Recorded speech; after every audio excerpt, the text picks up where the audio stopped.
Nunca se comprometeu ningunha administración, polo menos ningunha administración autonómica de Galicia, nos sucesivos gobernos, eu formei parte de varios deles, a un investimento, a unha disposición orzamentaria tan grande como a que acabamos de plasmar. E iso tócanos a nós. Son 2.000 millóns de euros ata o ano 2030 e 10.000 vivendas de promoción pública, é dicir, de promoción directa. Son as que teñen que estar dispoñibles no ano 2030. Hai 4.000, temos que facer outras 4.000 nestes 4 anos, empezando no 24, e 2.000 máis para chegar ao ano 2030. Que sinten de verdade que é un problema que teñen os seus veciños e que teñen que ser parte da solución.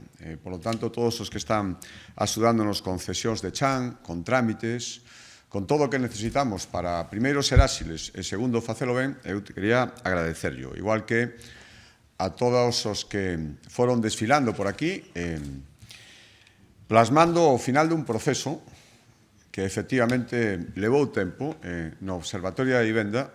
Cada euro investido, e son miles de millóns de euros, creo que vai ser un euro ben aproveitado. Galicia Calidade tamén isto, facer vivenda, facela en plazo, facela ben e despois distribuíla ben, entre os que máis o necesitan e tamén entre os que máis as merecen, porque co seu esforzo aportan cos seus impostos os cartos para que isto sexa posible.